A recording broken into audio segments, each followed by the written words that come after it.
Chat Night Africa Live, about to begin. I'm coming back. I'm coming back. I'm coming. Coming to get down. I'm coming. I'm coming. Chat Night Africa Live, Afrocentric solutions to Africa's challenges. We're gonna dance.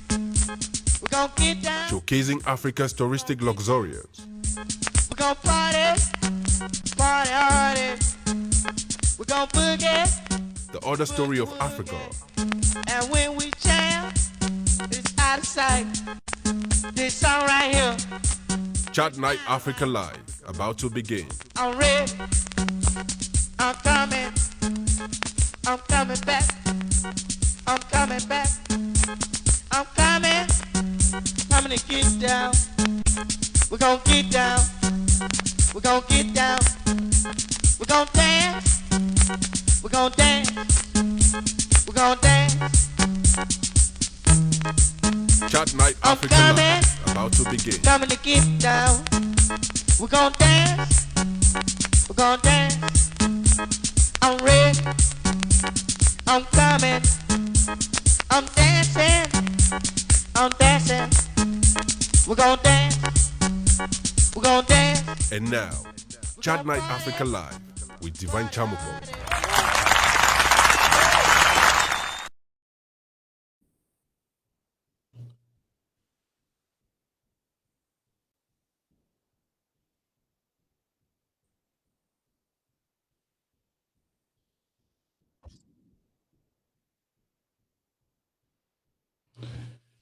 Hello, everyone. Welcome to Voices of Africa, Chat Night Africa. How could we be responsible for the bad governance we complain about? This is going to be challenging, and we should challenge ourselves. You see, until we look at ourselves in the mirror, we will keep thinking that the problem is someone else. And that's how Africa remains in the record books of bad governance. To discuss this thorny subject, we bring you Dr. Richard Munang. Dr. Munang is an African who thinks very, very differently. Dr. Munang will be joining us from the Nairobi capital of Kenya. Ladies and gentlemen, you see on the screen Dr. Richard Munang. A few words, sir. Yeah, thank you very much, Divine, for having me again. And it's really a great pleasure to be live on Chat Night. The reality of the challenges we face across the world and also within Africa is such that we cannot be able to solve those challenges we face using the same approaches that caused them. And one of the most talked about issues in the continent is good governance. And good governance is equated to be the responsibility of government alone. But more importantly, that misses the point, because you cannot be able to just think that using that linear approach to discuss good governance, it is very, very crucial to start diagnosing some hidden aspects, what I call latent aspects that have been ignored for quite a very long time, expecting that as a result of change of governments or change of institutions, reality will just done as we wished. But the reality will not be done unless we look into critical aspects, which is what we're going to discuss today. Dr. Richard Munang.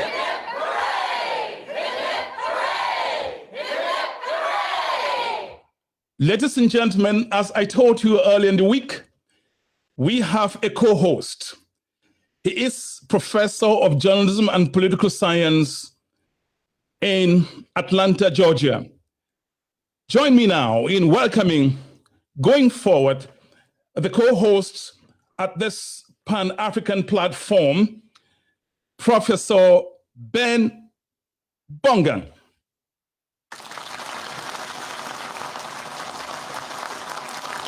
Thank you, Divine, and welcome to Dr. Munang. Thank you, all of you who are joining us today, because the topic Dr. Munang is going to tackle, it concerns all of us. That is Professor Ben Bongang. Now he's a colleague at Chat Night Africa Live. I will call him Ben, and he understands why. Ladies and gentlemen, today we have a special guest, and he is a keyboard maestro in the Washington, D.C. metropolitan area. Ladies and gentlemen, join me now in welcoming Eric Waller on the platform. Eric Waller. Thank you, Mr. Divine Chamiko. And thank you to everyone watching. You're welcome here. Thank you. As you can see, it's going to be a special broadcast this week. How could you be responsible for the bad governance we Africans all complain about? Our phone lines will be open so that you can disagree or agree with our guest, Dr. Munang. One thing I guarantee you, by the time 90 minutes of this broadcast ends, you will be sitting on your seat's edge. Now we will begin on a very high musical note. This is Eric Waller.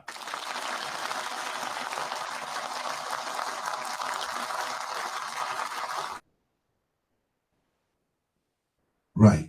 Thank you.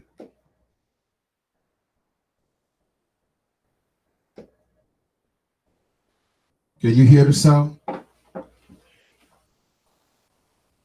Yes, Eric, we can hear you. Can start. This is Chat Night Africa with a special performance live by Eric Waller from Maryland. Eric, you have the platform.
on some God. You are high and lifted up, mighty God.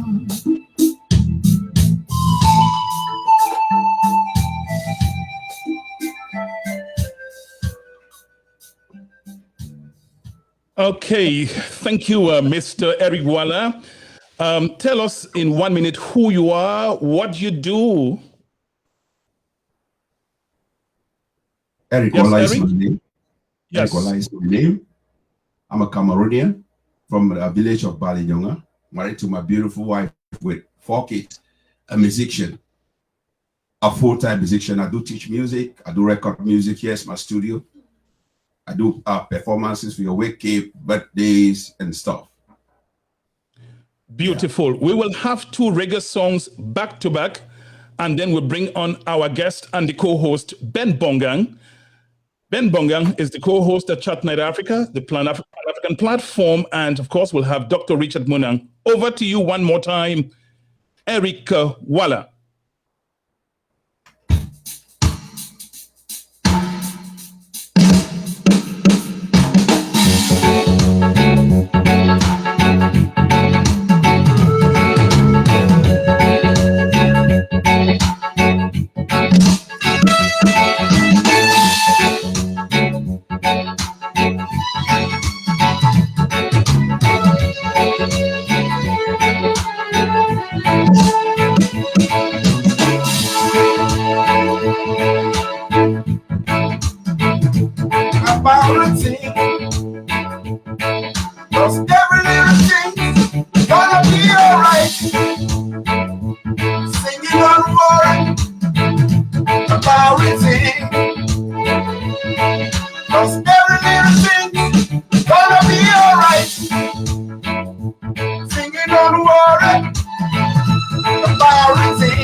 Rise up this morning, smile with the rising sun. 3 little birds, live by my doorstep, singing sweet songs of melody pure and true, saying, this is my message to you.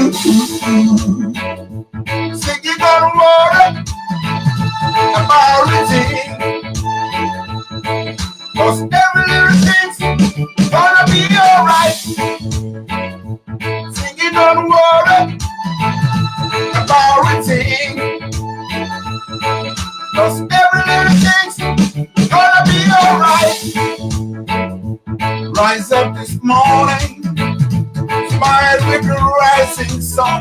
3 little birds, which by my doorstep, singing sweet songs, a melody pure and true, saying, this is my message to you. Singing on water about everything. 'Cause every little thing's gonna be alright. Singing on water about everything. 'Cause every little thing's gonna be alright. Singing on water about everything. 'Cause every little thing's gonna be alright. Thanks and praise to the Lord, and that will be alright. Let's get together and be alright. Thanks and praise to the Lord, and that will be alright. Let's get together and be alright. Thanks and praise to the Lord, and that will be alright. Let's get together together be alright. One Lord, one heart, thanks and praise to the Lord, that will be alright. One Lord, one heart, let's get together and be alright. Thanks and praise to the Lord, and I will be alright. For I got my mind made up, and I won't turn back, 'cause I've got to see my Jesus someday. I've got my mind made up, and I won't turn back, 'cause I've got to see my Jesus someday. I've got my mind made up, and I won't turn back, 'cause I've got to see my Jesus someday. I've got my mind made up, and I won't turn back, 'cause I've got to see my Jesus someday. Born, born, born again, praise God, I'm born again. Born, born, born again, praise God, I'm born again. Born, born, born again, praise God, I'm born again. Born, born, born again, praise God, I'm born again. Born of the water, spirit of the Lord, praise God, I'm born again. Born of the water, spirit of the Lord, praise God, I'm born again. Mind made up, 'cause I won't turn back, 'cause I've got to see my Jesus someday. I've got my mind made up, and I won't turn back, 'cause I've got to see my Jesus someday. 'Cause I've got to see my Jesus someday. 'Cause I've got to see my Jesus someday.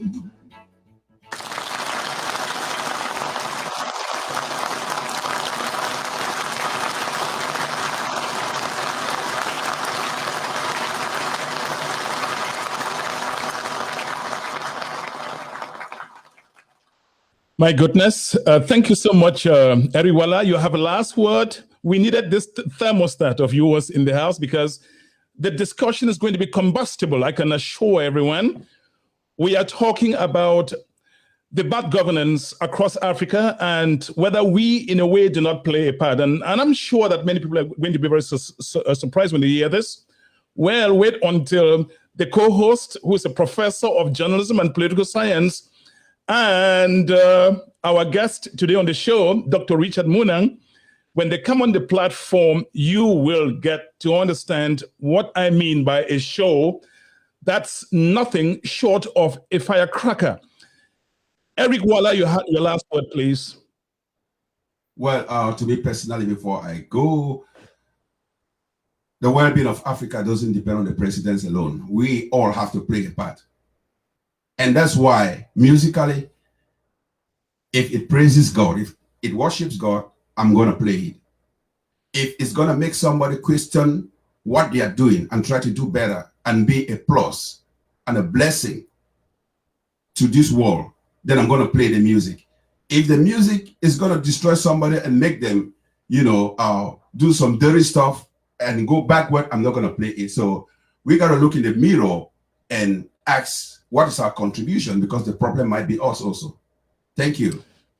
You said it as if you spent the night with Dr. Richard Munang in the same home and had a discussion on the topic, which we're going to be talking on in just a moment. Thank you, Brother Eric Walla. You're welcome, Mr. Divine. Thank you.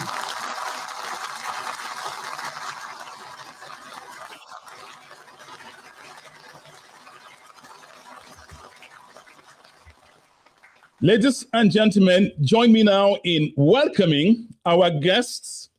I'm going to ask him a first question, and Professor Ben Bongang the co-host of Chat Night Africa, the Pan-African platform, will take it from there. Join me now, ladies and gentlemen, in welcoming Dr. Richard Munang, connecting live from one of the most beautiful cities in Africa, Nairobi, Kenya. Dr. Richard Munang.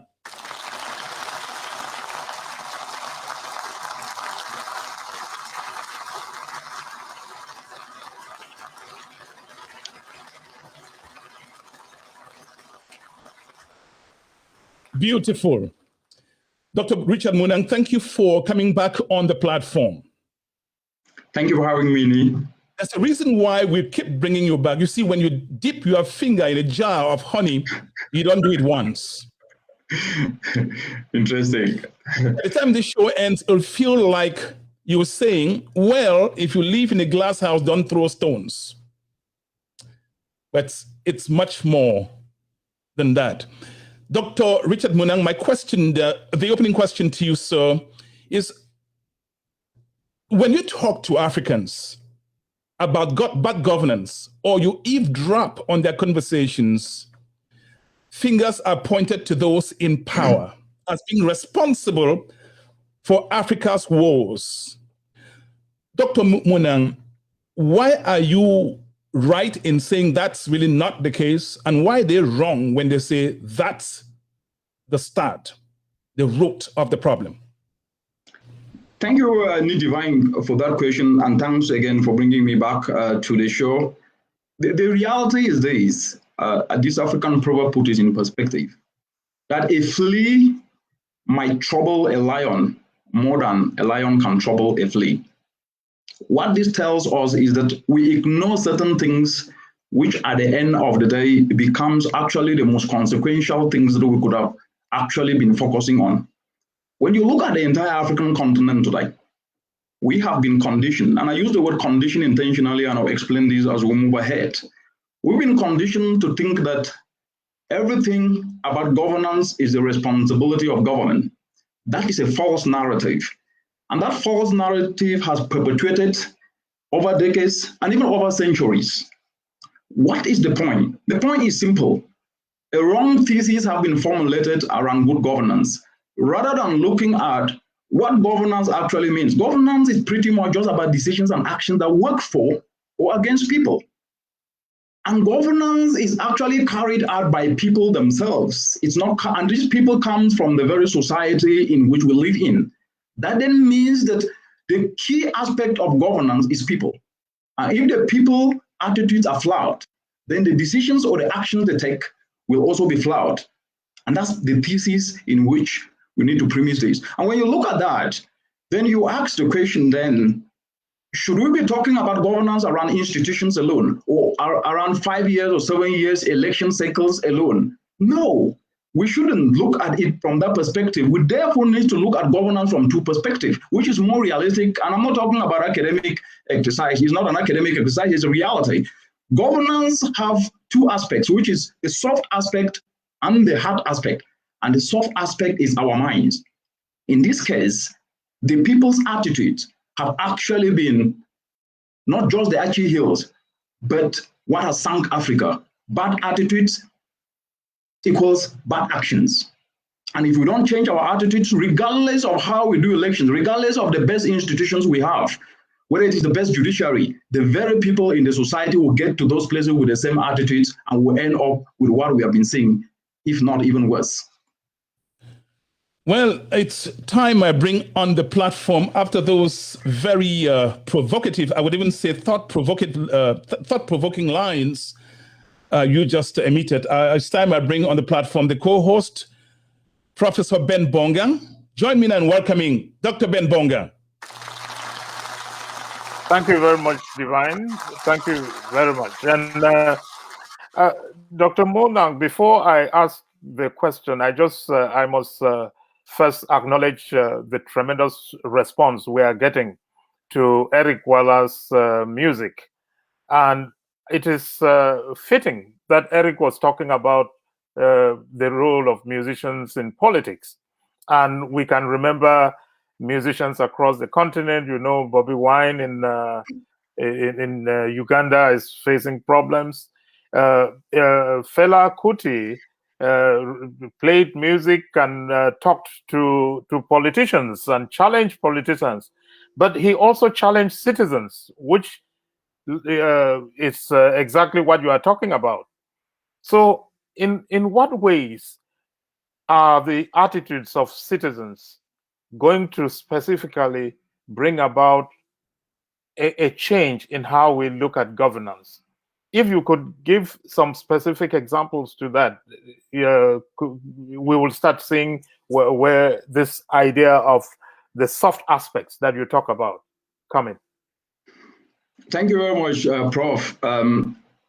The point you've brought up is quite very important. I think before I go to your question, just to buttress on the aspect you've raised about music, which I think Eric did an amazing job.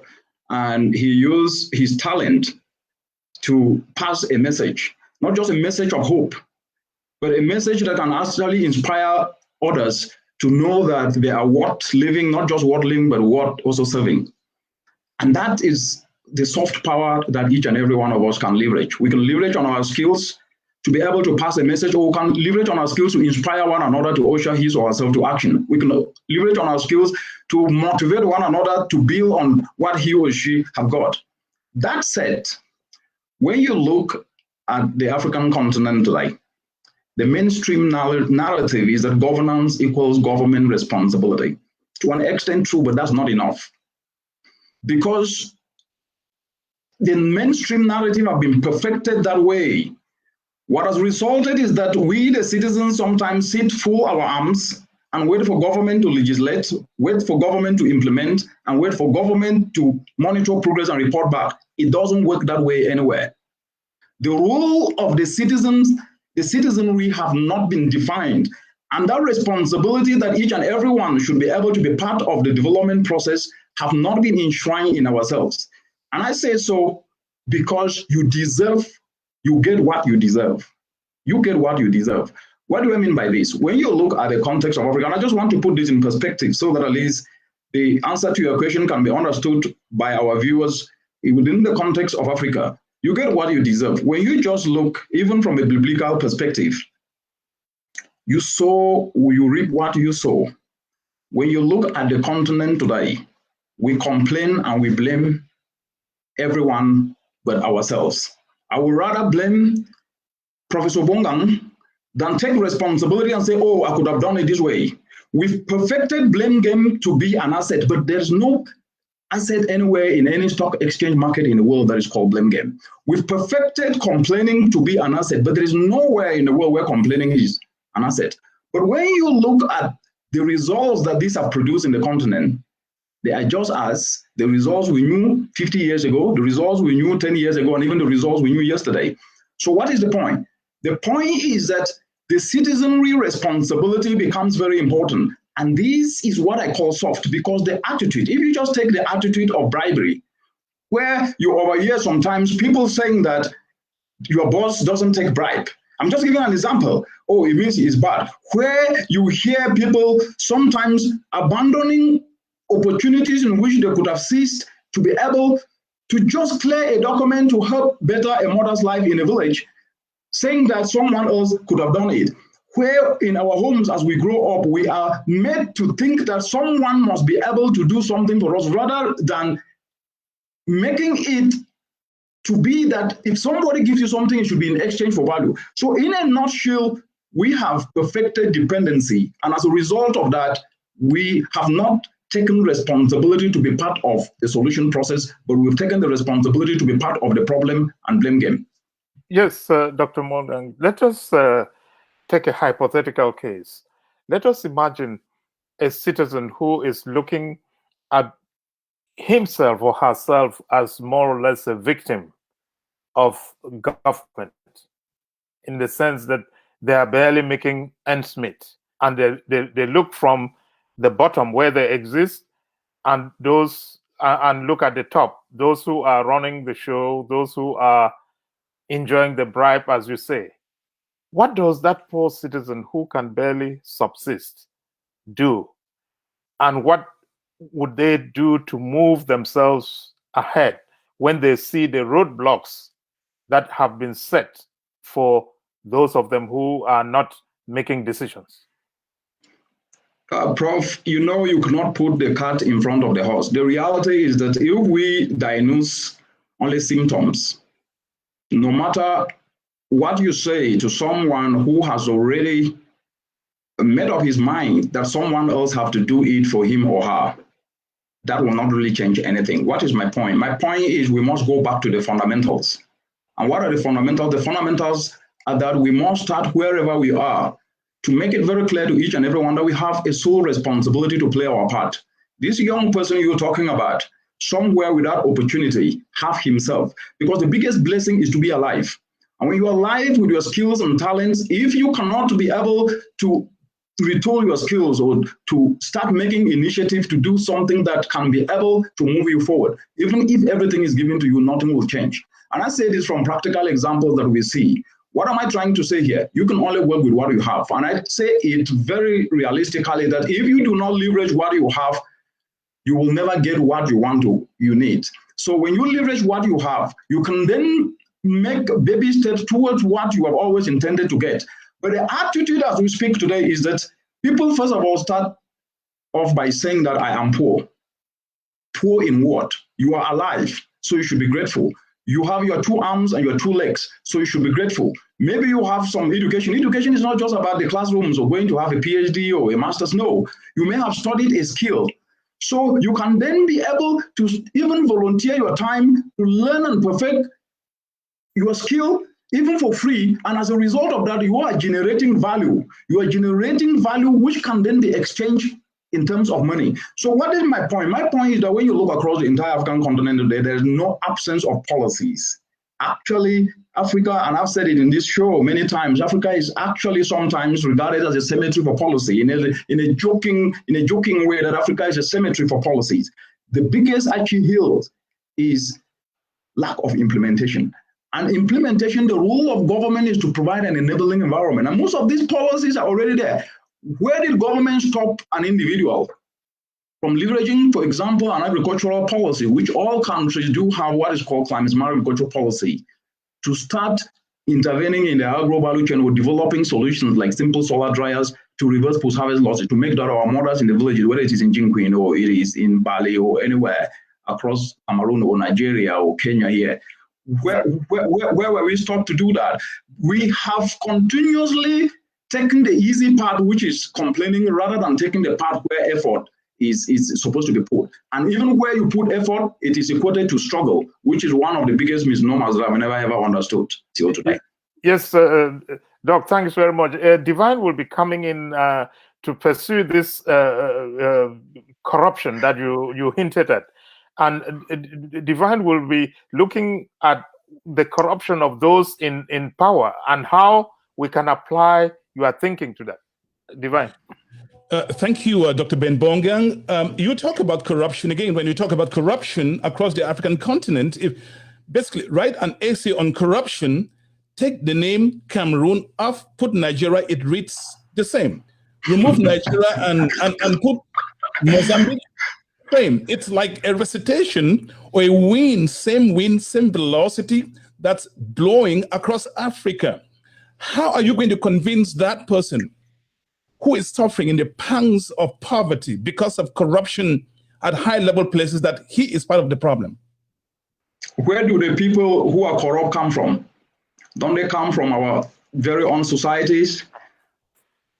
Don't they also come even sometimes from our villages and from our homes? Don't we applaud when the very people are appointed to this position? Which time have we ever applauded whether they have used those positions to touch people's lives in villages? We applaud only when they are appointed. So it means that we are part and parcel of this manners. Having said that, this is the point.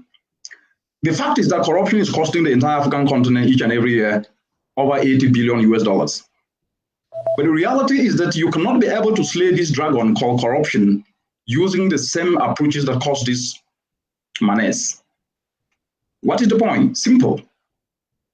What the continent is doing is trying to address the issue midstream.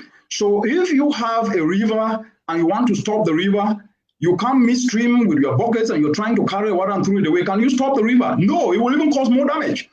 The point is that we are addressing symptoms, not addressing causes. And what are the causes? We need to go back to the source of the problem. And the source of the problem is people's attitudes. Okay, we have somebody on the line from Germany. You end on the note that the source of the problem is people's attitude. We noted that. Hello, Julius, you're calling from Germany. Hello. Yes. Good evening. It's my pleasure to be on your TV this evening on Chant Night Africa. You have a question for Dr. Richard or even Ben Bonga, who is co-host? Okay, my greetings to all the co-hosts, Dr. Richard and Ben. I read the topic of today, and I have a little contribution to make about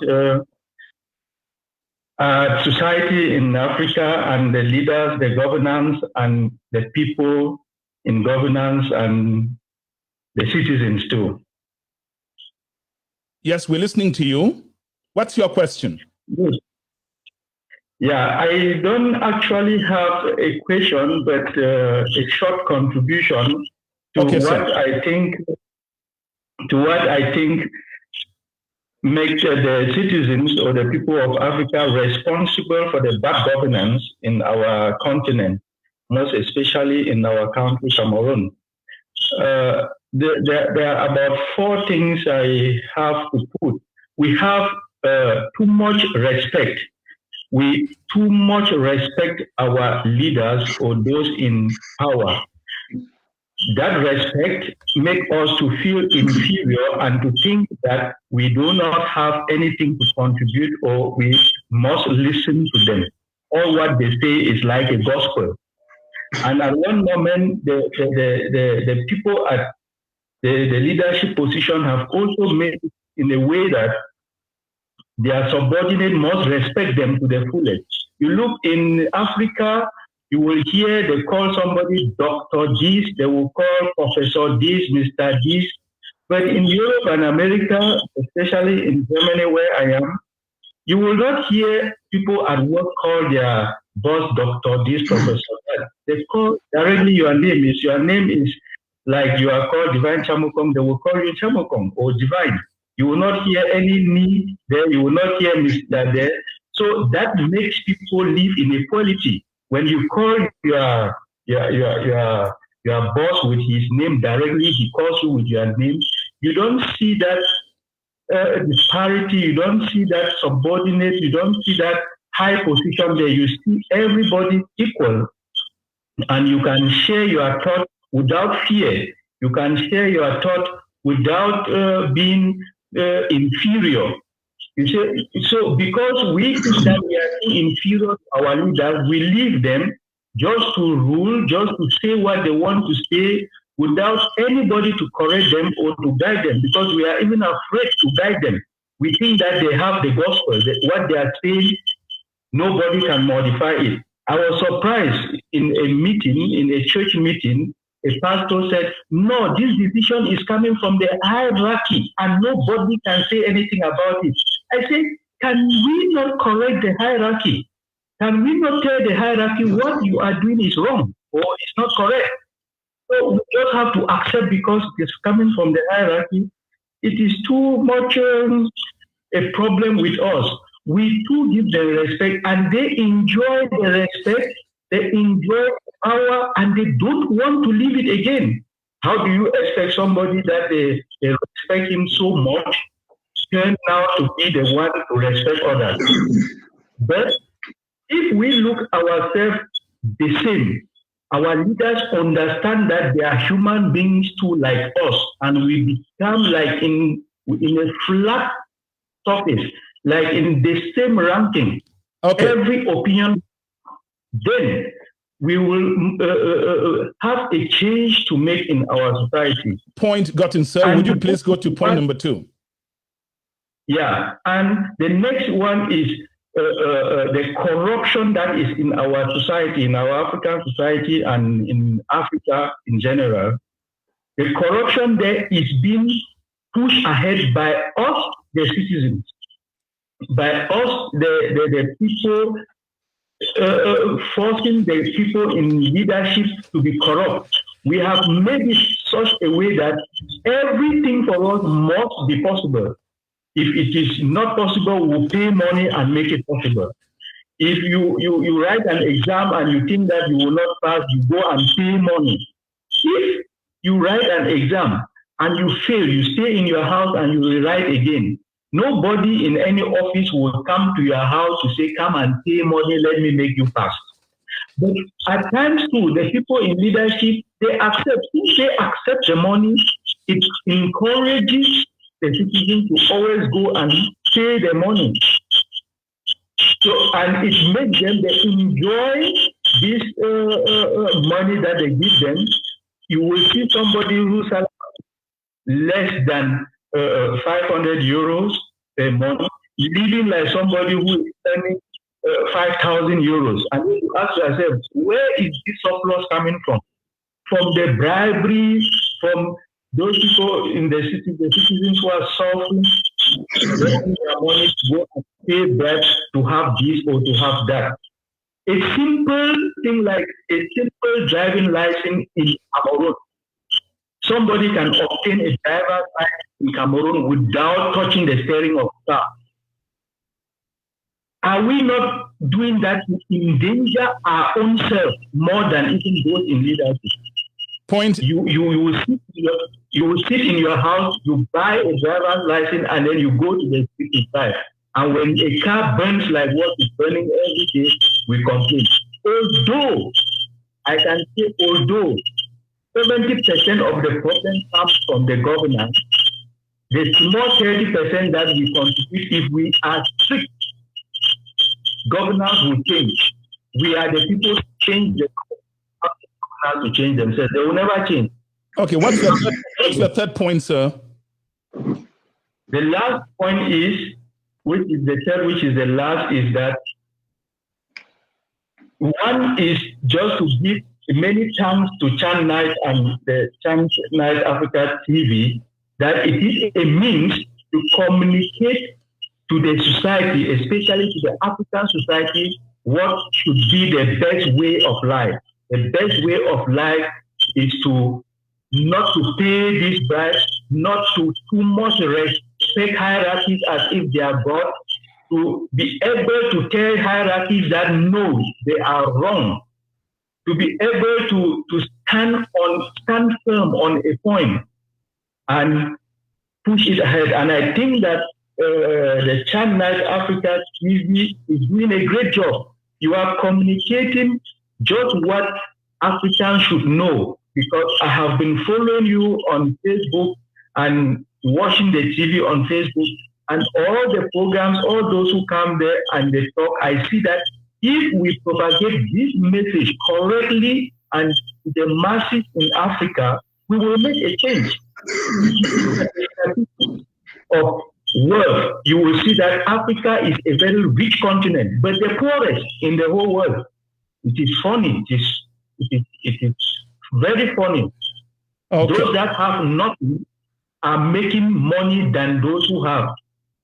Why can a country like Germany, that the level of irradiation, sun irradiation in Germany, do not reach what is in Africa?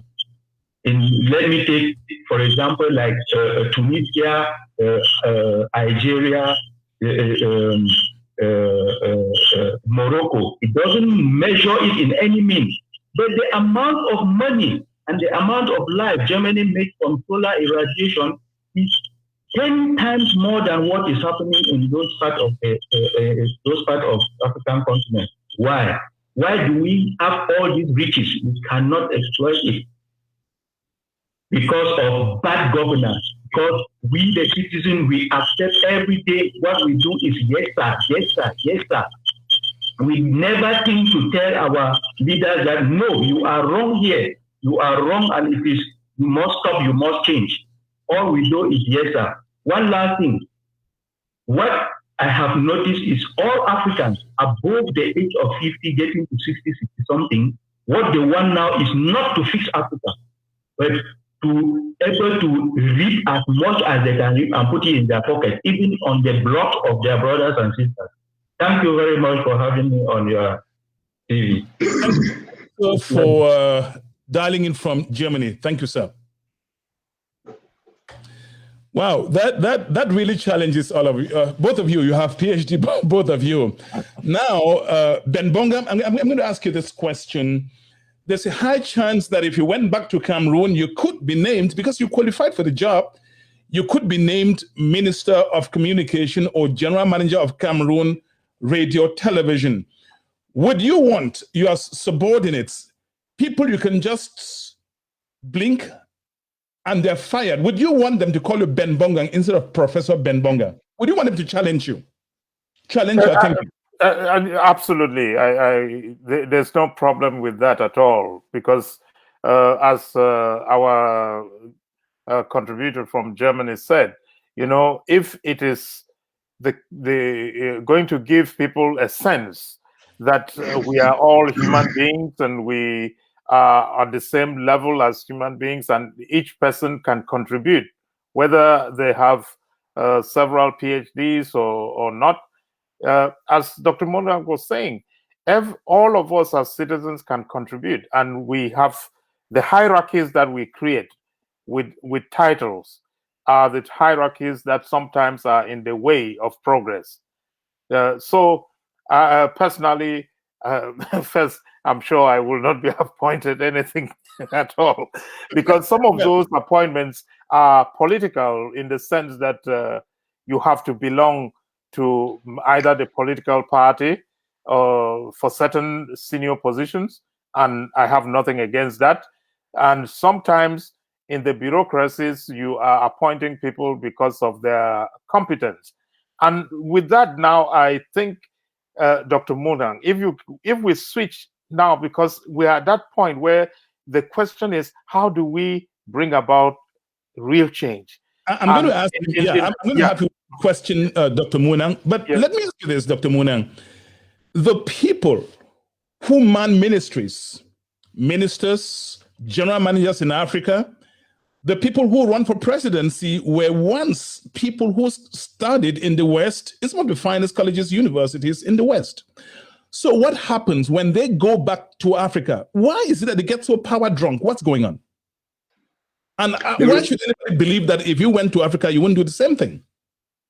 Let me put it this way, and I think I will build on what Professor Bongang has said. And then when you answer, Professor Bongang will take it there with you.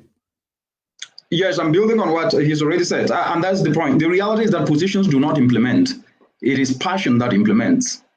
Whether you have PhD, you don't have a PhD, it doesn't really matter. It is passion that implements, and passion tied to something bigger than yourself, which is called purpose. The reality is that we've not been guided to find our own purpose, to do something that is bigger than us, not only for material gain, but to touch other people's lives.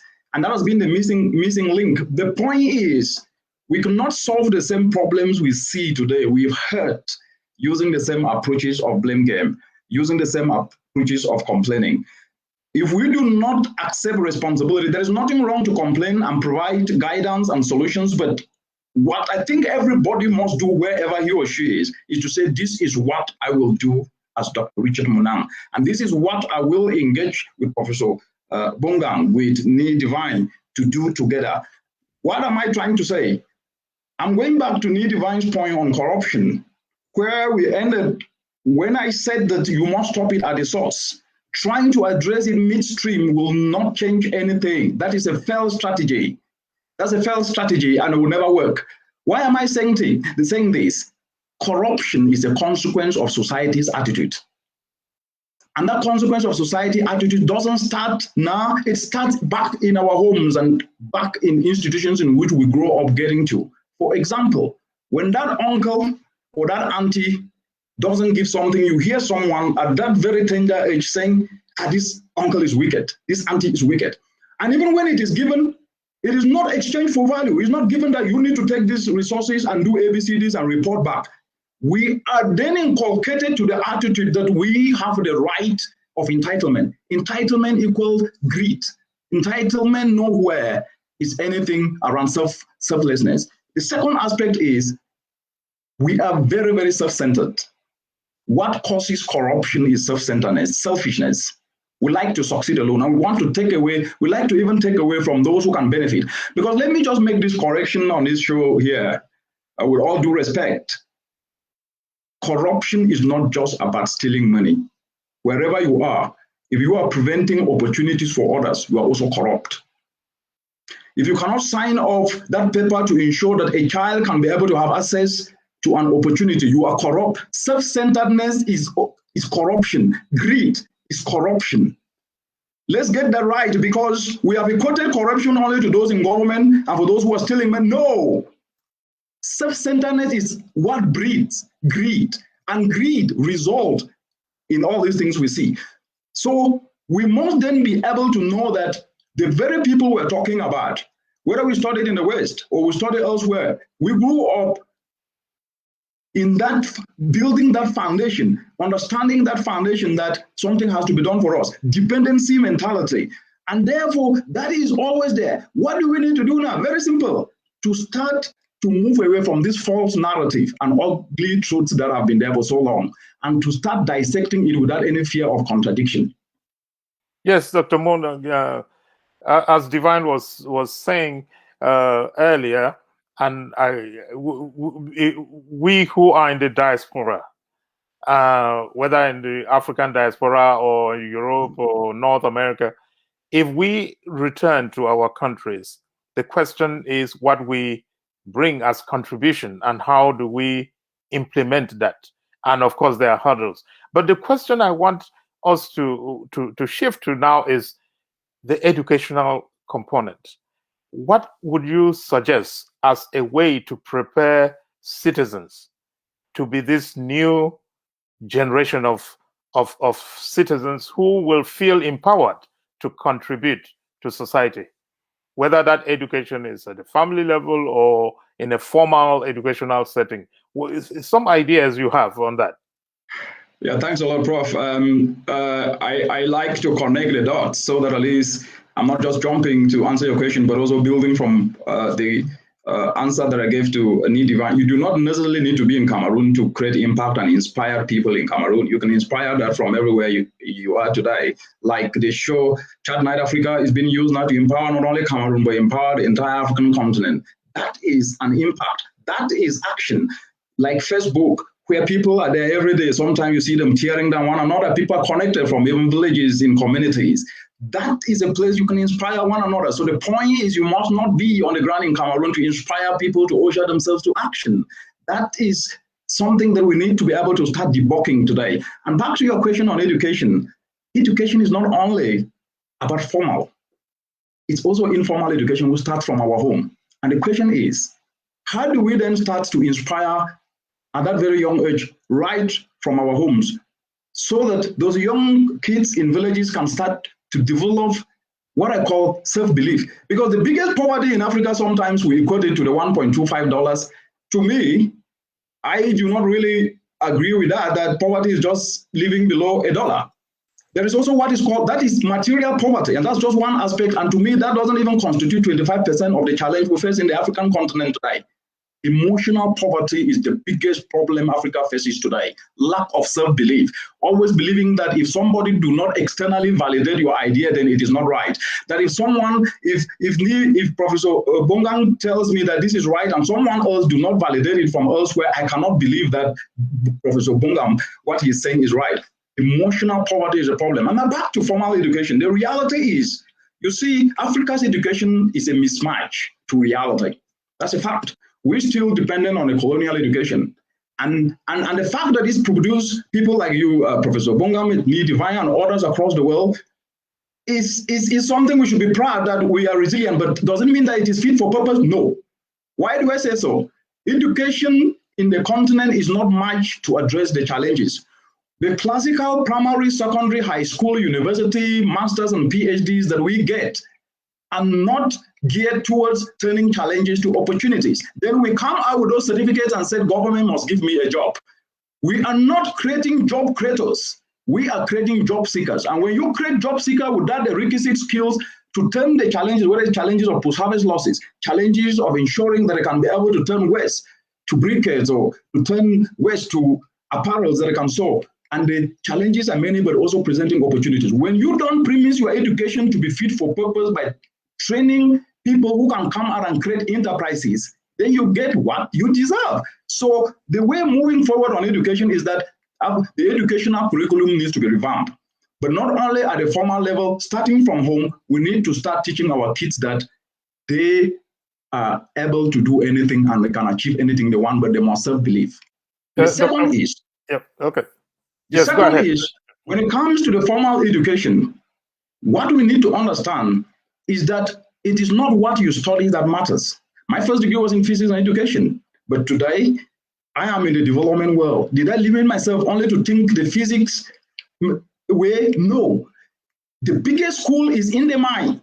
An individual should develop purpose and become passionate enough around what he or she really feels that she can be able to make an impact and pursue that pathway, not only in the classroom, but using the tools that they do have. We have YouTube today. How many will go to YouTube to be able to learn a course there rather than watching football and knowing the names of players in the field and even the wives of those players than doing something that benefits his or her?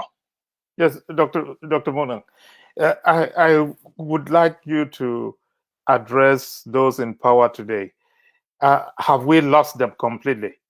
Is there some hope that they can change? And how would that happen if corruption in most African countries is, as we would say, in the blood or in the DNA of some? I'm not saying all, of some. So what would you tell them?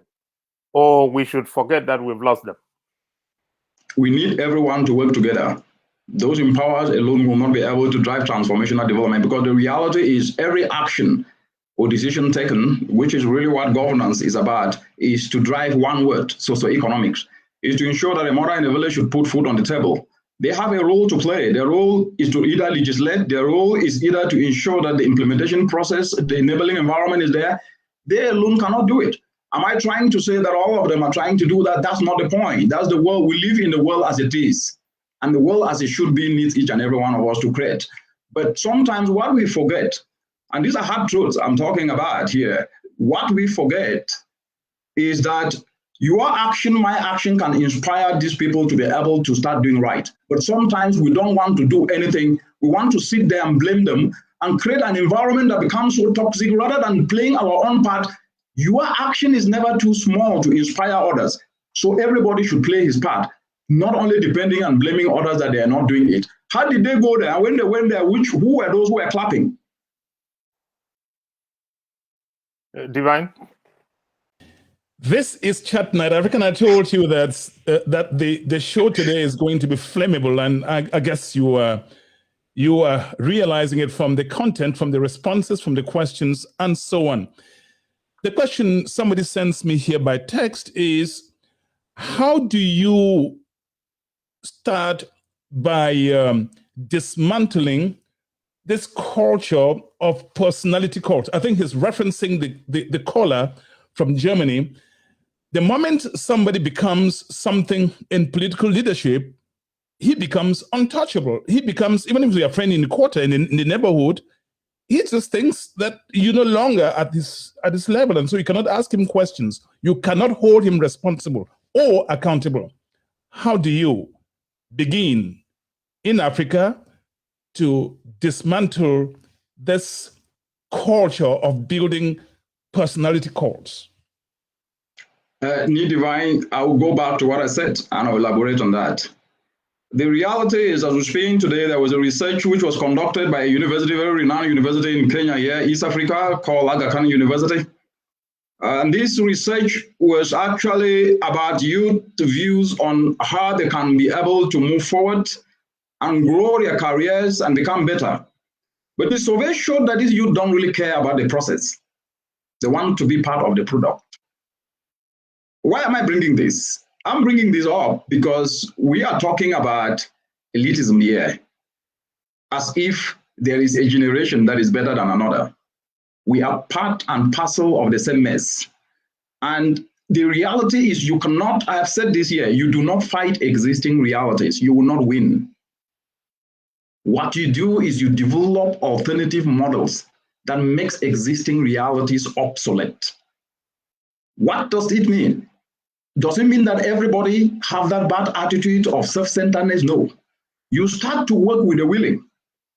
You start to work with the willing, and that creates a groundswell that will then even attract those who never ever believe that they can ever even be able to talk even to you, to be part of the solution. Because one thing with Africans, and we sometimes don't talk about this, they only sometimes believe what they see. They don't care about concepts. They don't care about ideas. They only care about what they see. And they love to be part of the product, not part of the process. Does it mean that we should not be able to voice it out? That's how we're voicing it out here, but you do not voice out only by complaining. You voice through solutions. You voice through also ensuring that everybody should be on board. Because remember, a bird cannot fly with one wing alone. This is Chat Night Africa broadcast from Washington, D.C., hosted by Dr. Ben Bongang, and myself, Divine Chamukong. Our guest today, live from Kenya, is Dr. Richard Munang.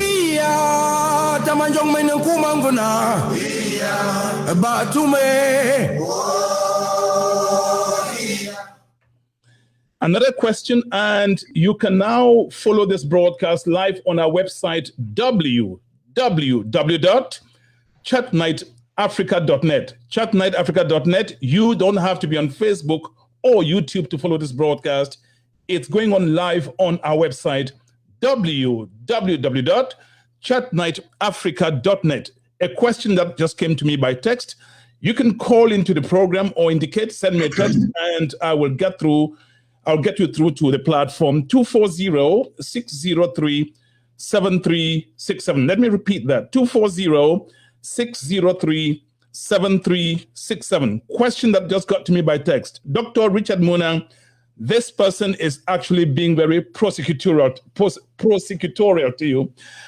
He says, Dr. Munang, in your statements, you are diminishing the role of political leadership in the process of good governance in Africa. Are you? No. And let me explain. My thesis statement stands. Good governance needs everyone on board. We cannot subjugate it to only the politicians alone. The citizens are also supposed to be good examples, because these politicians come from the very community in which we are in. So if we have attitudes that are geared towards taking what doesn't belong to us, when we end up in positions of power, will that change overnight? No. When we are taught that if we work hard to touch a life, we must be rewarded, either by force or by crook, is that right? No. And if we end up in positions of power, wherever we are we going to do right to touch lives? No. What is my point? Simple. Each and every one of us have the sole responsibility to do what is right, wherever we are. And doing what is right cannot just be about ourselves and our immediate families, but doing what is right to touch the life of that mother in a village, whether that mother is in Tanzania or in Zambia or in Togo or in Mali or in Cameroon, it doesn't really matter. Our actions wherever we are should be shining examples, because even those who are felt not to do it are also sometimes inspired by what we do. It therefore means that we cannot abjugate responsibility all the time to politicians as if we do not have a role to play.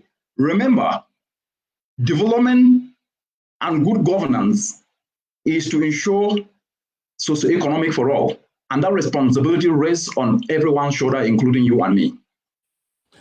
I can tell you that this is going to be distasteful to those who think that the finger is someone else responsible. And when you hear, when you, as I said in the beginning, listen to conversations among Africans, it is that president is corrupt, that minister is corrupt, that German is corrupt. That's why we are where we are now. And as I said, if we continue to think that way, unfortunately, we will continue to recycle people and nothing will change.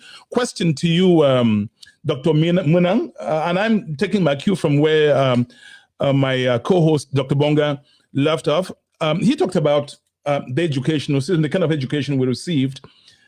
My follow-up to that is, back in our primary schools in Africa, and let me take Cameroon because that's from where all of us come, we were taught to dissect lizards, frogs, cram the parts of grasshoppers, go the next day to examination halls and regurgitate the information we pass in list A, or we have an A grade, while the Chinese, the Koreans, the South Koreans are learning to build computers.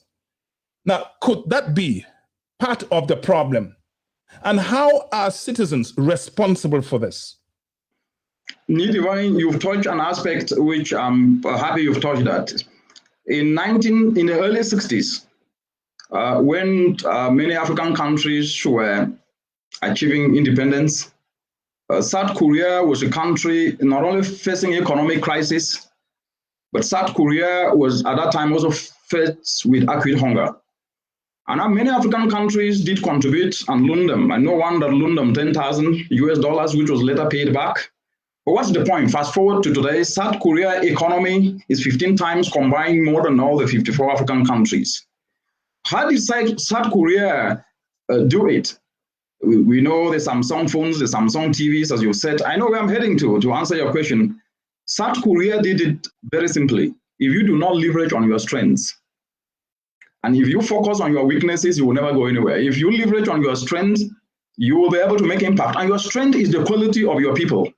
No matter how excellent a leader is, if this populace is not humble enough to be able to selflessly usher themselves to action, no matter how excellent you are, you will never create impact. That's a fact, tested. So what South Korea did was to focus on what I call comparative sector areas. In this case, they focused on textile sector, where now they were producing and exporting this textile. And what happened was that the citizenry leveraged on what they have, and they were humble, not just to the cause, but at the same time to usher themselves using what they have, not what they didn't have, to be able to move forward. When you bring it back to the African continent today, do we leverage on our strengths? No. Africa is an agrarian continent. 65% of uncultivated arable land is in this continent. 10% of internal renewable waters is in this continent. Why are we importing food worth $35 billion? Misplaced priorities. And that's why, as I said earlier, the education system must be able not only to be producing the classical primary, secondary, high school, using experiments that sometimes doesn't fit to reality and context of the continent, to now start matching not just the curriculum, but even attitudes towards seeing challenges as disguised opportunities, and training and building people to come out of school and turn challenges to opportunities, not only to come out, pocket their hands and look for jobs. My point is, you are better off inspiring people through the educational system to become entrepreneurial, because a transformational Africa will never happen when we don't have purposeful citizenry. What does that mean in simplicity? People who are looking beyond themselves to learn and perfect their skills to turn a challenge that is closer to them than what they're thinking they can only do when they go abroad. When we have waste put in front of our houses, how many of us have thought of, oh, I can turn that waste to something better? We wait for city council to come and carry it. When we eat in our homes, we throw plates on the sink for someone else to watch it. This attitude then get carried through even to offices, and we sit and we say that politicians are the only ones to solve the problems. Where do the politicians come from? Where me and you come from?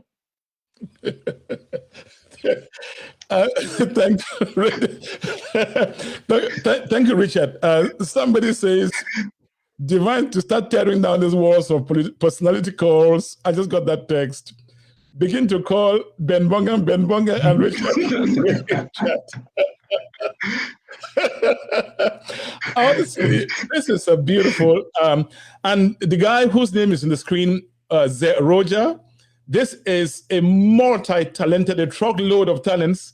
He's the guy who is in Lagos, but monitoring to make sure that this broadcast is aired on our website live, and is being aired through the website chatnightafrica.net. He's the guy who built the fascinating website for Chat Night Africa. Thank you, Roger. You are actually an asset to the house. Before I bring on Ben Bongang to the platform, Richard, here is another question from somebody. And I have a phone here, so you can call the number, you can text 240-603-0711. 7367. And the purpose of this broadcast is to challenge us, because until we can look into the mirror and say, hey, look, listen, the problem isn't another person. How did I contribute to it? We will never fix it. We will recycle people. People will come and go, and the situation will not change. Now, talking about people coming and going, let's look at the African opposition. We had Sani Abacha, who took over in Nigeria and became worse. If you listen to him, when he staged the military coup and succeeded, you would think that a savior had come to Nigeria. If you look at Robert Mugabe, the late Mugabe, when he fought with Joshua Nkomo in the bush, you would think, I mean, he saw everything wrong with what was going on. You would have thought at the time that a Moses was coming. If you look at Denis Sassou Nguesso in Congo, same story. We could go on and on and on. I remember when Mr. Paul Biya took over in Cameroon in 1982, we did not think that 35, 38 years after, we would still be talking about corruption, because the mantra was rigor and moralization. Here's why I'm bringing up the litany of people who have come and gone and nothing changing. Why should people continue to trust the African opposition when you have all these examples? When you look at the reality of things, because I want to be putting it in perspective, and that's what I said from the beginning, and I'll continue to do so. Democracy is important, but let's just go to Asia a little bit. Singapore with Lee Yuan ruled the country for about 30 years. Singapore in the 60s, this is not a mineral-driven country. Started from scratch, while some African countries, even the per capita most people in Africa at the time was 10 times the per capita of a Singaporean. Today, Singapore prides itself as one of the big financial, not only country, but even in the entire region in Asia, it's among the best. But for how long did Lee Ying rule the country? And why did Singapore rule from where it was to where it is today? Leadership is not about positions alone. It's about visions. And visions are not driven by an individual. Visions are driven by the citizenry. And the citizenry must be willing and have the attitude and humility to be able to play their part. And playing that part not to benefit themselves, but to solve collective, continental or country or regional problems. That attitude is absent in the citizenry of the continent today. The self-centeredness and selfishness is an attitude problem that if we do not address, we will be in problem. Why do I say this? Visions are not slogans. Visions are supposed to be around challenges where the role of citizenry is clearly defined, so that that citizen knows that I have a role to play, as the enabling environment is also created, not only government responsibility as we blame. Without a clear vision where every citizenry is engaged, but the citizenry engaged must have an attitude of service, what I call a heart of service. In the continent today, how many of us have a heart of service? Because a heart of service is made up of love and kindness, love for one another, love for that mother that I've never seen in Bafut or in Bali or in Santao, where you are doing something not to benefit you, but knowing that it will have a ripple impact even in Nigeria or in Zambia. We must cultivate a heart of service, not a heart of disservice. And this takes love and kindness. And these are the tenets of selflessness. Until we cultivate that love and kindness to do things that benefit others, not only ourselves, this discussion, even in the next 100 years, will not move an inch. Munang,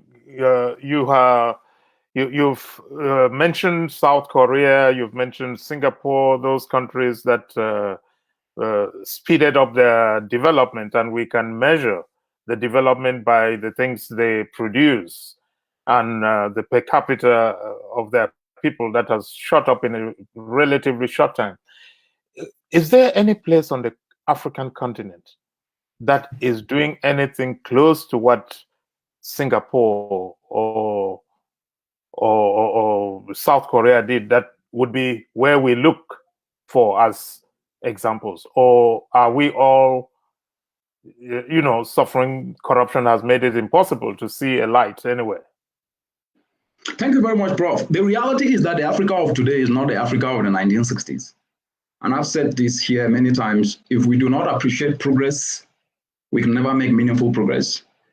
The Africa of today is far much better, and a lot of achievements have happened across different regions in the continent. And what happens for country A may not necessarily be exactly the same way it will happen in country B. So I do not like to use a particular country example, because let me put it this way. Our mothers in the villages, in which I believe most of us grew up in the villages, went to primary school in the villages, were able to feed us, were able to guide us, were able to give us the right lessons to beat us when we did something wrong. They taught us those moral values.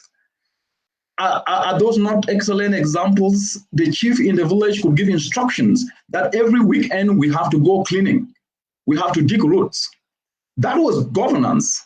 What has happened to those things today? Because what I'm trying to say is that we go looking elsewhere for good examples, when what we went through that were good examples that have even helped molded us to be what we are today. We don't benchmark that. Those are things that in the very countries we came from were excellent. What is my point? My point is the region of Africa today have the good, the bad, and the ugly. But we talk a lot about the ugly and the bad.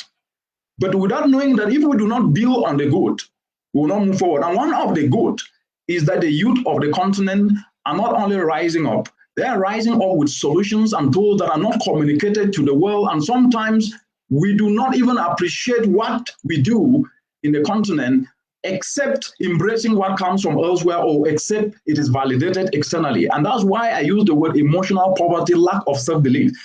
Until we Africans start appreciating what happens, especially whether it is information communication application tools, where youth coming together, for example, in Kenya here, to develop, to help a mother in a village to be able to connect her cassava when she produces to a market.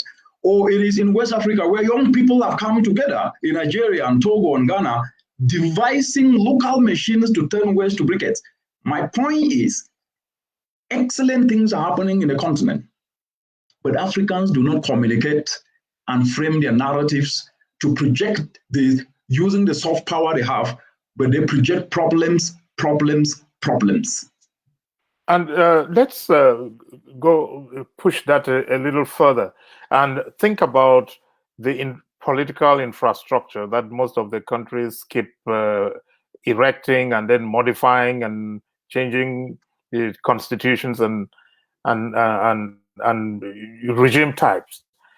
Now, how can we, using your vision for development, use some of those political structures? Or is there any connection between the political structures that exist and the vision of development that you see as a way forward? How can we build on those structures? The vision of development for Africa is one in which we need to embed in each and every citizen that you are responsible. Because one thing is this, that's a very good question. We do not do development for people. You cannot do development to the people of Bali. What you can do, you can only help to facilitate, because they are on the ground and they do it for themselves. I cannot do development for the people of Jinque, where I come from. What you can do is only to facilitate it, to help come in to close a gap, and they lead on the seat, on the driver's seat, as you lead from the rear. But there is that false narrative that development can be done for people. What am I trying to say? What I'm trying to say is the people can do quite well if they are guided to know that you must work with what you have. There is a belief that if there is no money, nothing can be done. That's a fallacy. Our mothers in the villages as we were growing up, did they have even $1? But did we ever go to bed without being fed? What am I trying to say? Leverage on what you have. And if you look at the continent today, the political elite have done excellent in proliferating policies.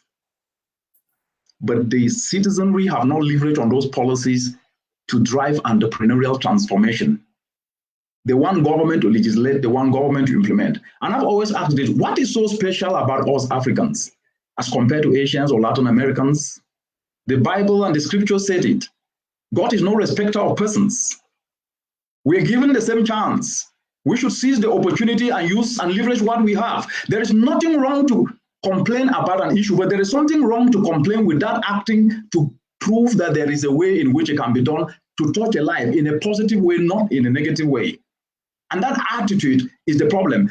Unless we start to groom those young people with an attitude and with a heart of service, that can create a groundswell pool of young people who can start to show that things can happen differently, we will end up with what we have today.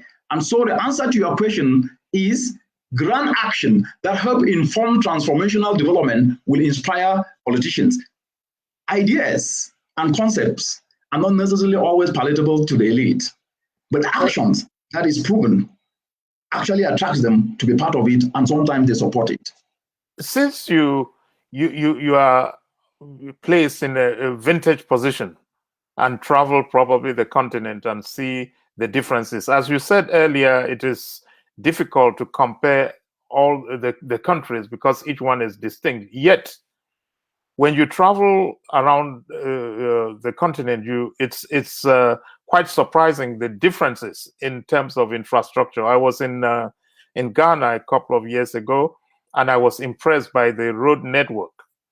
And I could not help but wonder, what is it that the Ghanaians were doing to have this amazing infrastructure of roads, which is essential to all development, and what was happening in other countries where the potholes are so deep that you could lose a vehicle in. So what are some of the things that you see from your position as a development expert traveling the continent that some of the countries are doing better, and how can we merge that with your vision? What can those countries that are not working well learn from those who are doing better? Rome was not built in one day, and even people from the same family, from the same born by the same mother, are not the same height or the same size. My point is, when you look across the continent today, as you rightly put it, that's true. But what I always say, and this is my own personal view based on my experiences and the way I think things can be put together, is, does Africa really just need big infrastructure? Isn't the biggest infrastructure the mindset of the citizens? Building an excellent airport is good. Good roads is good. A flood today can be able to bring down that airport or that road or those buildings in a second. Will the citizens have the requisite skills and the capacity and talent to rebuild? Absolutely. You are just as strong and transformational developer as your citizens. What is my point? Unless we focus development on the citizenry to ensure that they have a transformed mindset, to know that we can do it by ourselves, and give them the requisite skill and inspire them to have the requisite skills, the transformational development we see is good optics, but might not be long-lived. The second aspect is, this big infrastructure is for what in the first place? Is it connecting routes to farms where mothers can be able to access markets? Because most of our mothers in the villages produce enough food and they get wasted because they do not have access to markets because the routes are not even there. Or is it just infrastructure, big infrastructure with trillions of dollars spent on it that takes you to nowhere? That then means that we need a different way of thinking, which is what I call policy harmonization, where energy policy speaks to agricultural policy. And that policy to build a big route should be built in such a way that it connects to where farmers are growing their food and connecting them to markets, where financial policy influences local cooperatives like in Jangis to be able to access more financing so that it's accessible to the common person in the community, where trade policies are helping that what is produced is viable in the international market. So the point is, the biggest infrastructure is people's minds. And unless we start to drive that mindset change to know that people should self-believe that they are the ones they need, then we might be in for a very long run. And before Divine comes in, if you could just speak to the fact that most of our countries, the economies are based on agriculture, but our markets are still European markets. We are still selling mostly raw materials, and we are not transforming. the fruits that we grow, nor the vegetables, nor the coffee, nor the cocoa that we produce. If you could just speak to that as part of this new vision for development, what could change there? And how could the citizens be part of that change? This is already happening. The reality is, as you speak, the biggest cocoa producing countries are in the continent, whether you're talking Cote d'Ivoire or Ghana, but we don't turn the cocoa into chocolates. Actually, it is a $100 billion US industry, but Africa cannot boast of any chocolate industry in the continent. So we sweat as others eat sweets. What am I trying to say? Africa's transformation is to ensure that it adds value to what it produces. But what we are saying is it is not lost yet, because young people, through a spirit called innovative volunteerism, are developing local solutions to help turn these products into final products that they can fetch money. And the good news is we must appreciate progress. The Africa Continental Free Trade, which actually kicked in January 2021, is an opportunity for Africa to trade with herself. So the point is, it is not only government alone to devise solutions to start adding value. What needs to happen is the enabling environment that is already there in terms of policies. People should be able to leverage them and do their bit as they demand for more. If we just sit full our arms, we might not be able to move forward.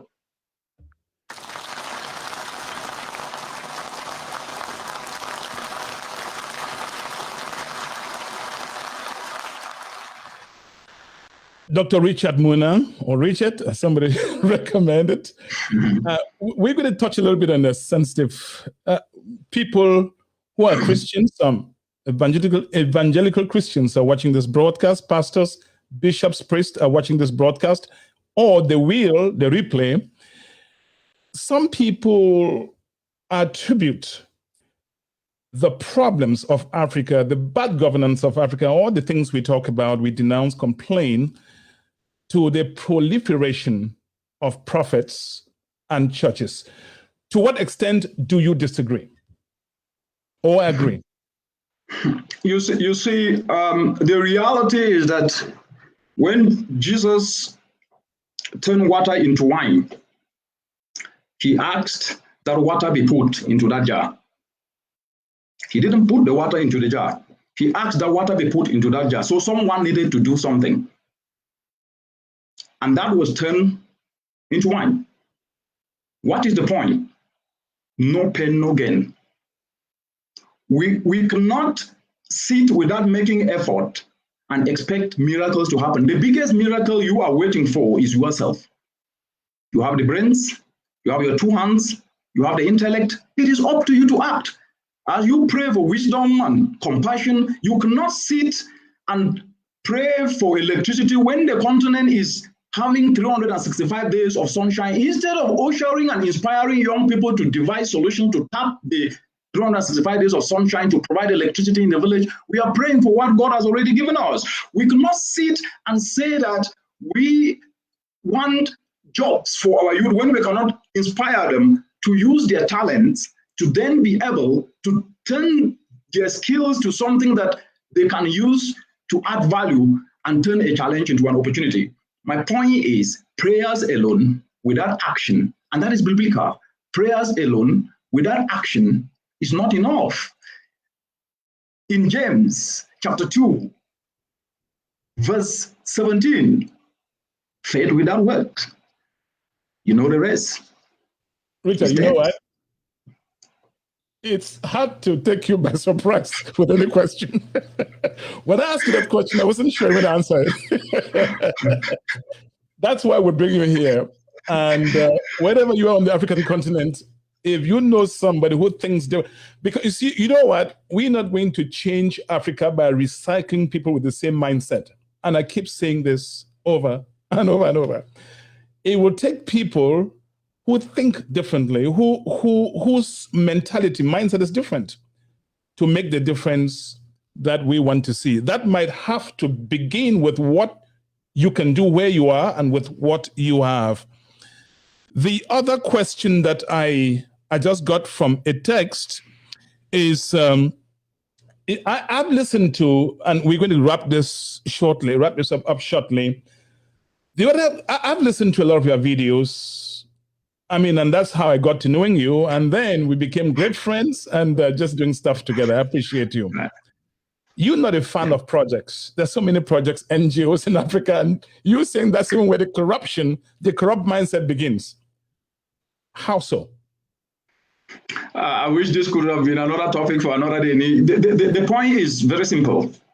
You cannot have an attitude that a project equals money, rather than an idea that you can then engage everyone to be part of. When we equate projects to be equal money, the attitude is that no money, no action. And when projects come with money, some people think that that's their cash car, right?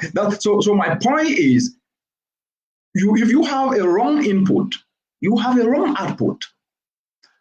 But we should be able to move beyond projects, because projects are actions. We need an inclusive framework of thinking. For example, if you take a village anywhere in the continent that need, for example, wealth creation for the youth, and it is an agrarian, an agricultural village, you then need to engage the people to understand their problems. You don't need money for that. When you understand and they tell you that they are losing this amount of food because they cannot dry, because they use open sun dry, what you need to do is to mobilize those who can be able to provide or develop solar dryers. What is that? That is beyond a project. That is a vision, a solution thinking vision that you can mobilize people to solve that problem without necessarily even having. And if money was to come in, it should facilitate the processes, facilitate people coming together, facilitate to close gaps or to get the material in which the solar dryer is supposed to manufacture from. So the point I'm trying to say is that the classical project equals money mentality, that no money, no action, is what has consumed Africans. And we sit saying we don't have money to do a project. Just inspiring a youth is a project. Telling that youth, look, you have to do it this way. This is what I learned. Guiding and mentoring people is also a project. Do you need money to mentor people? Do you need money to inspire someone? So the mentality of project equating to money alone is a misnomer. And therefore, that attitude goes back to the point I said, the attitude that someone must do it before we act, and that if dollar signs are not there, we cannot use our efforts and our skills and talents and what we have, our means to do it, is what has continuously drive us down this pathway where when they end up where there are those opportunities, self-centeredness become a real aspect, because anybody who is proud or selfish, wherever he is, didn't start today. He only got an opportunity to express the real him or her. Dr. Munang, this has been great, your presence today and previous Thank one. you. But if you could say in a sentence or two what all of our audience listening today should take away, what would that be? Passion. A passionless human being and a passionless populace is as worse as what you can ever imagine. One purposeful, passionate human being is worth more than 1.2 billion people. Why do I say so? Without passion, passion is not equated to greed. Greed is not passion. I'm talking passion to do something beyond yourself and your family. Without nurturing and inspiring people to become passionate in seeing challenges as disguised opportunities, we might never be able to address the governance challenges in the continent, because selfishness will continue. And therefore, we must nurture passion in people to see themselves as solution providers and make them become purposeful, that you must do something beyond yourself, and tie it to a vision that I can be sitting here and thinking that I can help a kid in southern Zambia or in Cameroon or in Nigeria, and do it leveraging on what you have and building on already existing institutions without reinventing the wheel and competing with your brothers and sisters. And the last aspect, affirmative action in Africa needs to change. That we clap when people are appointed to positions as if it is an end, and then we never ever clap on what they have done, that we do not appreciate our local heroes in our communities who have never gone to school and are doing excellent things. We don't even appreciate them, that we take optics to be the norm and not the exception. We must never ever again normalize abnormality. It is wrong. This is, you know what? You're going to make a lot of enemies tonight. Sorry. I tell you what, probably, let me ask you, not you, Dr. Munang, you, Richard, let me ask you watching. Why do you celebrate when your brother is made minister? Why do you celebrate when your cousin or uncle or son, daughter is made a general manager of a corporation? Why do you kill yourself over where the president of your country comes from? We have to start asking this question. And I'm going to leave Richard respond to this as a last word, and then we close the broadcast. Richard. The narrative, again, and I'll go back to where I started. The biggest aspect of governance is people, and the attitudes of the people determine the kind of governance that a country can get. We have this attitude that he or she is our own, and that is defeatist. Everybody should be our own. If we are given a responsibility, we should do it to benefit the sons and daughters of every part, the brothers and sisters of every part of the continent, regardless or even of the world. The point then is we should celebrate success. And I want to put this clear. We should celebrate success. And we should move away from false narratives. Yes, a lot of people will not be happy. With all due respect, false narratives are actually the causative cause of the African problem today. But we should always understand one word: socioeconomics. If that mother in the village, through our actions, cannot be able to benefit, we have failed. Success is about lifting others from the bottom of the pyramid. If we do not lift others up, and we think that because we have a PhD, we are the best, or work in big organization, we are the best, we have failed. Success is about lifting others from the bottom of the pyramid and inspiring them to usher themselves to action. And more importantly, there's nothing wrong to disagree. It is a fundamental human right enshrined in Article 19 of the Universal Declaration of Human Rights to express views, but at the same time, don't infringe on other people's rights. In Article 29, very clearly articulated, and more importantly, Article 3, the right to life. What does it mean? Addressing governance issues takes you and me, but respecting one another and knowing that the only thing that matters at the end is action, because the only beauty that we know is action that touches a kid and a mother's life. Thank you.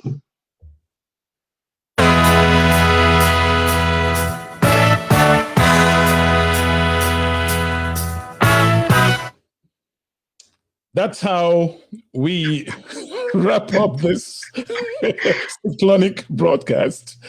I really appreciate you in the same way as Ben Bongang does. He's a co-host at this Pan-African platform, Voices of Africa, Chat Night Africa. Thank you so much. We extend through you, from the fountains of Chat Night Africa, love to all the people, the beautiful people of Kenya. And we appreciate you being a flag bearer of this platform. This broadcast has been going on our website, chatnightafrica.net, thanks to Ze Roger Full, the powerful IT guy we have in the house. He is such a blessing to Chat Night Africa. Roger, watching from Lagos, thank you, a mighty thank you to you. Richard, thank you for coming on. That has been Chat Night Africa, and we will be arranging to bring more people of this caliber so that together we can weaponize ourselves. Information is power, but it's even more powerful when you can use the information and actually act on. That's when it creates an impact. Ladies and gentlemen, that's where we wrap up this broadcast Chat Night. I'm coming back. I'm coming back. I'm coming to get down. I'm coming to dance. We're gonna dance. We're gonna get down. We're gonna party hard. We're gonna boogie woogie. And when we jam, it's out of sight. This song right here, it's dynamite. I'm ready.